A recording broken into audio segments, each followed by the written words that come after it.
कालीरात धाम प्रबंधकारिणी समिति द्वारा आयोजित 7 दिवसीय राम कथा और विशाल संत सम्मेलन का समापन एक बड़े आह्वान के साथ हुआ। इस कार्यक्रम में प्रमुख संतों और समाज सेवियों ने एकजुट होकर संत आशाराम जी बापू की शीघ्र रिहाई की मांग की और साथ ही साधु संतों पर हो रहे अत्याचारों के खिलाफ अपनी आवाज उठाई। और यहाँ पे जो सत्संग हो रहा है बहुत दिनों से कालीरात के मेले पे, उसके बारे में और जो सनातन बोर्ड के गठन के बारे में कुछ चर्चा हो रही देश में, उसके बारे में बताइए। विगत 15 तारीख से 15 नवंबर से यहाँ पर श्री राम कथा एवं संत सम्मेलन का आयोजन कालीरात मेले में किया गया था, जिसमें महामंडलेश्वर हमारे महाराज जी का आगमन हुआ और कुछ लोगों का और आगमन हुआ। बहुत सारे संत यहाँ पधारे एवं यहाँ पर विशेष रूप से हमने इन 7 दिनों में जो राम कथा चली, उसमें हमने ये मुद्दा उठाया कि जैसे वक्फ बोर्ड है वैसे ही हमारा सनातन बोर्ड होना चाहिए। क्यों? क्योंकि अभी वर्तमान में देखा गया कि प्रसाद में पता नहीं कौन से चीजें मिला दी गई और प्रसाद बांट दिया गया। ऐसा क्यों हुआ?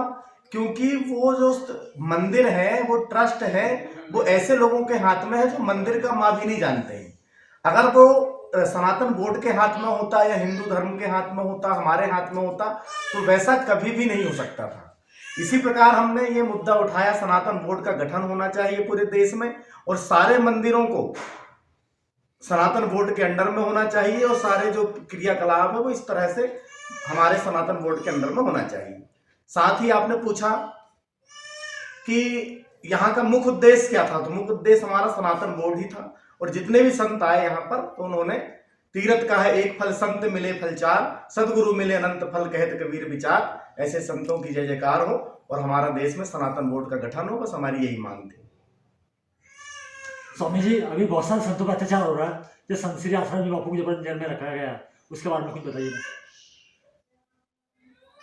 संत श्री आशाराम बापू को और जो संतों को जेल में रखा गया है, तो हमारा कहना है कि अभी बॉलीवुड के कई स्टार हैं जिन्होंने बलात्कार किए, जिन्होंने हिरण को मारा, जिन्होंने जो किया, तो उनको बकायदा पैरोल पे बेल भी मिल जा रही है, उनको सारी व्यवस्था हो जा रही है, सारा इंतजाम है। 1 दिन 2 दिन रख दिए, छोड़ दिए और 80-90 साल के संतों को जेल में बिठा रहे हैं। काय के लिए?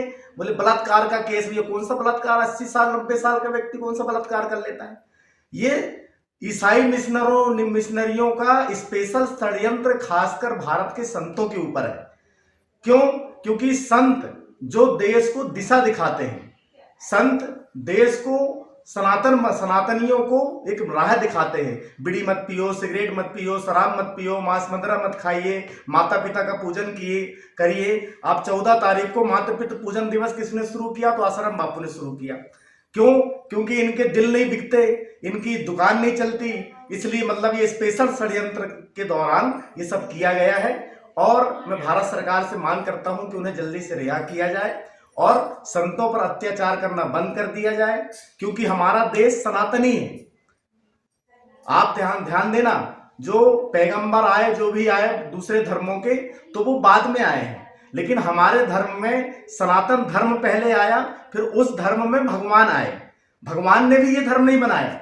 हिंदू शब्द गीता में एक जगह भी नहीं है, क्योंकि गीता जो है हिंदू की नहीं है, ये पूरे सार भौतिक ग्रंथ है, ये सबके लिए है।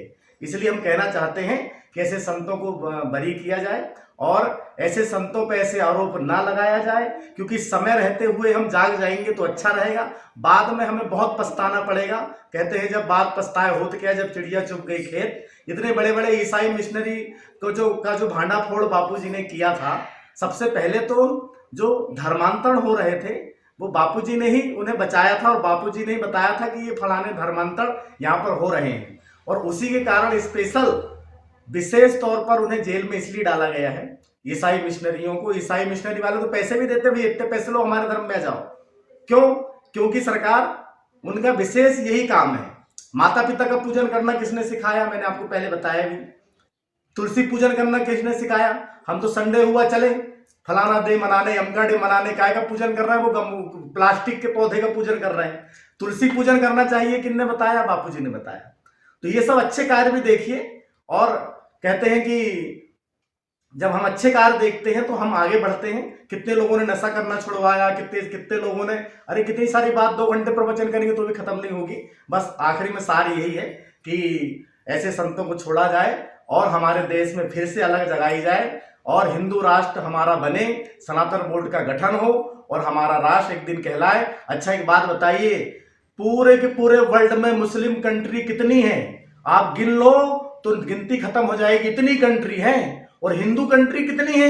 एक भी नहीं है। और एक बनने जा रही है तो उसी में पेट में दर्द हो रहा है। तो एक तो बनने दो भैया, हाथ जोड़कर निवेदन है आपसे। जय श्री राधे, जय श्री श्याम। कृपया हमारे चैनल जबलपुर दर्पण जेडी न्यूज को सब्सक्राइब करें व आई बेल को दबाना न भूलें ताकि हम आपके लिए लगातार शहर से जुड़ी खबरें आप तक पहुंचाते रहें। धन्यवाद।